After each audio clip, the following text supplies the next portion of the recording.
वयाच्या 20व्या वर्षी माझं लग्न ठरलं. त्यावेळी माझी लग्न करण्याची अजिबात इच्छा नव्हती. स्थळ तसं खूप चांगलं होतं.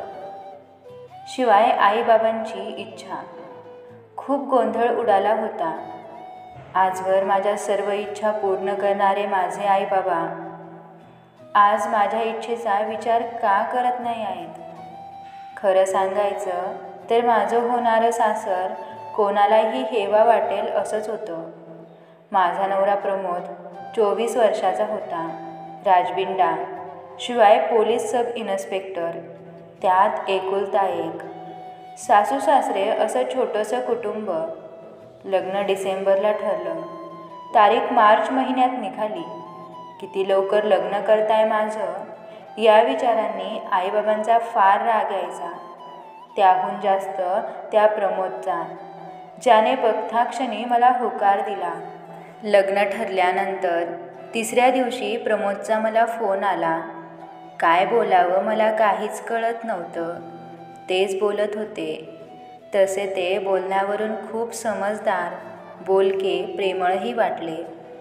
तरी मला वाटायचं एका बोलण्यावरून कधी कोणाचा स्वभाव कळतो का?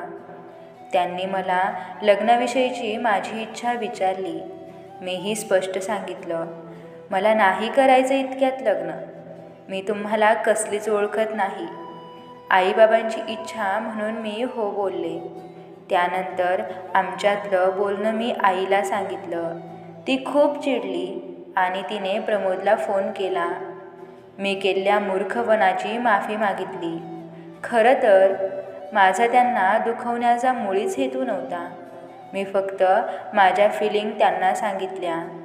माझा जो काही गोंधळ उडाला होता तो त्यांना कळायला नको का? दुसऱ्या दिवशी प्रमोद मला भेटण्यासाठी घरी आले. मी घरात साधा ड्रेस घालून बसले होते. दारावर बेल वाजली. आई कामात होती. दरवाजा मी उघडला. त्यांना बघितल्यावर मी आईला आवाज दिला. आई बाहेर आली अन तिची झाली पाहुण्यांचा आदरातिथ्य करायला सुरुवात. या या, बसा ना, असं म्हणून आईनं त्यांना पाणी आणलं आणि माझ्यावर ओरडली, आधी ते कपडे चेंज करून ये. मला फार राग आला. आता हे काय बोलतेस? हा कधीही येणार, मग मी काय साडी नेसून बसू का? घरात. मग नशीब तेच म्हणाले, आई राहू द्या, काही हरकत नाही. मी असा अचानक आलो. खरं तर माझंच चुकलं. मी आधी सांगायला हवं होतं. त्यावर आई म्हणाली, असू द्या हो, त्यात काय, तुमचंच घर आहे आता हे. आईनं विचारलं, कसं काय येणं केलं? त्यावर ते म्हणाले, तुमची हरकत नसेल तर मला माधुरीसोबत बोलायचं आहे. आई म्हणाली, छे हो, हरकत कसली, तुम्ही दोघे बोलत बसा, मी चहा बनवून आणते. इतक्यात प्रमोद म्हणाले, आई मी चहा घेत नाही, कॉफी कराल? मला थोडं आश्चर्य वाटलं, कारण मलाही चहा नाही, कॉफीच आवडते. तसा माझा स्वभाव मोकळाच होता. पण न जाणे का मला त्यांच्यासमोर मोकळं होताच येत नव्हतं. मी सोंबासारखी अजूनही दारातच उभी होते. तुमचंच घर आहे, प्रमोद म्हणाले. माधुरी आत या, तुमचंच घर आहे. मी दरवाजा बंद करून थोडी आत आले. माझे काही बोलण्याची हिंमत होईना. मग काय, तेच बोलले, तुमच्या घराला गच्ची आहे? मी हो असं उत्तर दिलं. मग त्यांनी चला ना, आपण गच्चीवर जाऊन बोलूया, असा हुकूम सोडला माझ्यावर. संध्याकाळची वेळ होती. आजवर या घराची प्रत्येक संध्याकाळ मी गच्चीवर घालवली होती. सूर्यास्ताची वेळ तर मला खूप आवडायची. यावेळी आकाशात होणारे रंगांचे बदल मला पाहायला फार आवडायचे. आजवर माझे सुखदुःख, आयुष्याचे महत्त्वाचे निर्णय मी याच रंगाच्या साक्षीने घेतले होते. त्यानंतर आम्ही गच्चीवर गेलो. प्रमोद म्हणाले, किती सुंदर वाटते ना ही वेळ, मला फार आवडते. संध्याकाळ झाली की असं गच्चीवर येऊन आकाशात बदलणारे रंग पाहायला मी आश्चर्याने त्यांच्याकडे पाहत राहिले. किती साम्य होतं आमच्या दोघांत. ते म्हणाले, काय झालं, अशा का बघत आहात? अच्छा, ते सर्व जाऊ द्या, मी ज्या कारणासाठी आलो आहे ते बोलू. ओके. मी विचारलेल्या प्रश्नाची खरे खरे उत्तरे द्याल? मी हो म्हणाले. त्यावर त्यांनी विचारलं, हां तुम्ही सांगा, तुमचे जबरदस्तीने लग्न करण्याचे कारण? मी आवडलो नाही का तुम्हाला? मी नेमकं सांगता येणार नाही असं उत्तर दिलं. बरं मग तुम्हाला दुसरं कोणी आवडतं का? मी म्हणाले, हो, सलमान खान. त्यावर ते जोरजोरात हसू लागले आणि म्हणाले, छान छान आहे हा तुमची आवड, पण येडू तो फार मोठा आहे तुमच्यापेक्षा. आणि इकडे माझ्याकडे बघा, मी काही त्यापेक्षा वाईट नाही. माझे सगळे मित्र मला सलमानच बोलतात. मी तोंडातल्या तोंडात पुटपुटली. किती गैरसमज स्वतःबद्दल. त्यांनी ते ऐकलं आणि म्हणाले, हो गैरसमज तर आहे आणि स्वतःवर विश्वास तर त्याहून जास्त. आता माझं मन मला सांगत आहे आपलं लग्न 100% होणार. खरं सांगायचं तर मला तुम्ही आवडलाच आहात आणि तुमच्याकडेही मला नकार देण्याचे काही विशेष कारण नाही. पण मी सांगतो, तुम्ही अजूनही लहानच आहात. अचानक ठरलेल्या लग्नामुळे गोंधळलेल्या आहात, बाकी काही नाही. आईवडील नेहमीच आपलं भलं करतात. त्यांच्या निर्णयावर कधीही शंका घेऊ नका. मी आजवर खूप चांगला मुलगा, चांगला मित्र बनलो आहे. मला खात्री आहे मी खूप चांगला पतीही बनेल. आणि खरं सांगू, मला खूप आवडेल तुमच्या या अशा गोंधळलेल्या प्रवासाचा साक्षीदार व्हायला. मी शांतपणे त्यांचं म्हणणं ऐकत होते. तितक्यात आईने कॉफी आणून दिली. मला गरम गरमच कॉफी आवडते. सवयीप्रमाणे मी कप उचलून ओठांना लावला. एक घोट कॉफी पिऊन मी तो कप खाली ठेवला तर प्रमोदने तोच कप उचलून कॉफी पिऊ लागले. मी पटकन बोलले, प्रमोद, तो माझा उष्टा कप आहे. ते त्यावर म्हणाले, हो का? तरीच म्हटलं, कॉफी याआधी कधीच एवढी टेस्टी लागली नव्हती. मी लाजेने लालवंद झाले. नजर चोरून खाली उतरणार तितक्यात त्यांनी माझा हात पकडला आणि म्हणाले, काय मग, होकार ना? मी त्यांच्याकडे पाहिलं आणि मोठमोठ्याने ओरडून बोलले, नाही म्हणजे नाही, आणि तेथून पळ काढला. त्यानंतर ते खाली उतरून आले. आईचा निरोप घेऊन निघाले. कसे कोण जाणे, पण माझे पाय आपसुकच माझ्या खोलीच्या खिडकीकडे वळले. त्यांना पाहायला. त्यांना कळू नये म्हणून पडद्याआड लपून पाहत होते. त्यांनी गाडी रिव्हर्स घेतली. माझ्या खोलीकडे हॉर्न दिला, हसले आणि निघून गेले. नाही, ते शक्यच नव्हतं.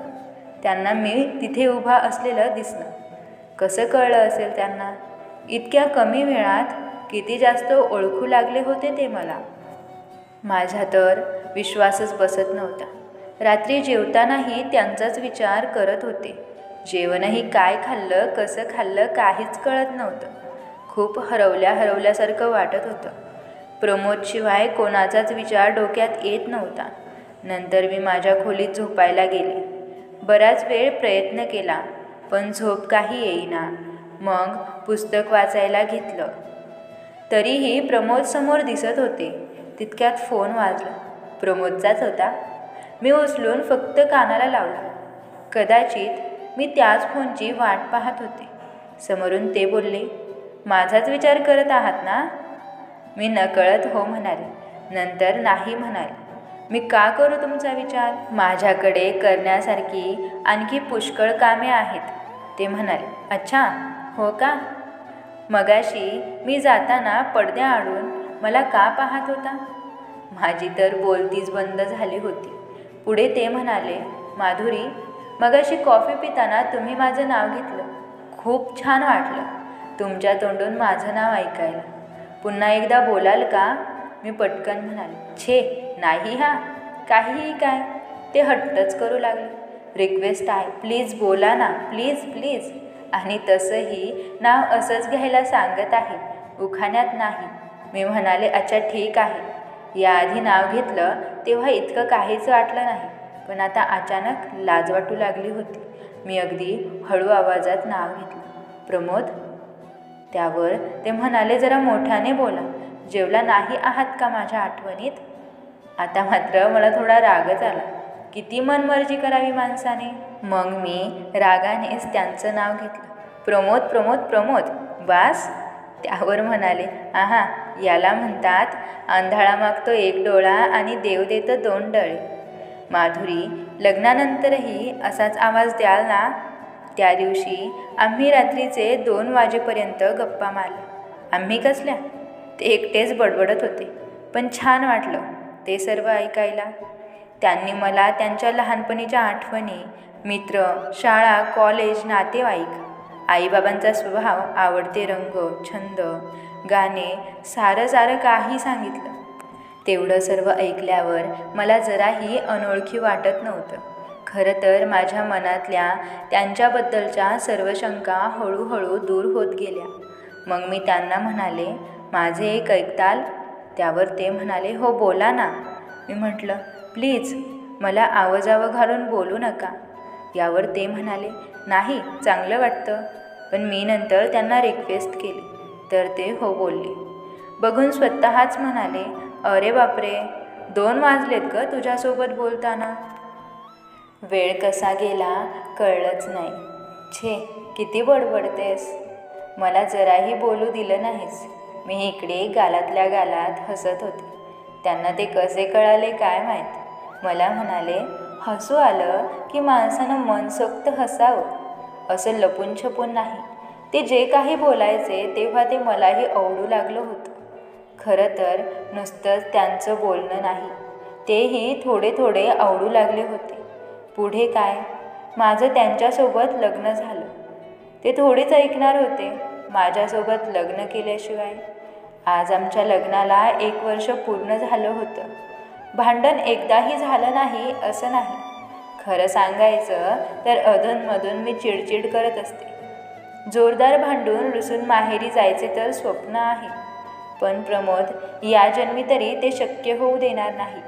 यापुढचा प्रवासही असाच सुखमय व्हावा, हेच ईश्वरचरणी प्रार्थना. सासू सासरे आता माझे आईवडील आहेत. माहेरची आठवणही होत नाही आता मला वाटलं प्रमोद बोलले ते खरं होतं. आईवडील नेहमीच आपल्या चांगल्याचाच विचार करतात. प्रमोदने आजवर मला जे काही दिलं, आज मी खूप सुखात आहे. आजच आमच्या लग्नाचा पहिला वाढदिवस. मीही आज त्यांना एक गिफ्ट देणार आहे. लवकरच आमच्याकडे एक पाहुणा येणार आहे. मी प्रमोदच्या बाळाची आई होणार आहे. हे कळाल्यानंतर त्यांची जी काही प्रतिक्रिया असेल ती पाहण्यासाठी मी खूप अधीर झाले आहे. मला बालिश म्हणणारा माझा वेडा नवरा स्वतःच एखाद्या लहान मुलापेक्षा कमी नाही. लग्न करून आल्यावर मी मोठी होत गेले आणि ते लहान. आता काय, 2 पिल्लं सांभाळताना माझी भारी दमछाक होणार आहे. होते मी वेधडी, अल्लड, स्वतःमध्ये रमणारी, दिशा हरवलेल्या आकाशामध्ये स्वच्छंद उडणारी. तुझ्या येण्याने खऱ्या अर्थाने जगण्याचे अर्थ कळाले. दिशा हरवलेल्या पक्षाला तू अलवार तुझ्या पंखाखाली घर दिले. तू सावरलंस, तू स्थिरावलंस, सांभाळून घेतलं सारं गोंधळलेल्या माझ्यासारख्या पाखराला. कधीच वाटलं नाही परके हे घर. आता तू माझ्यासोबत क्षितिजापर्यंत जायचे आहे. आयुष्याच्या प्रत्येक वळणावर मला तुला डोळे भरून पाहायचं आहे. मंडळी, कथा आवडली असेल तर व्हिडिओला लाईक करा, शेअर करा आणि तुम्ही आपल्या चॅनलवर नवीन असाल तर चॅनलला सबस्क्राईब करायला विसरू नका. धन्यवाद.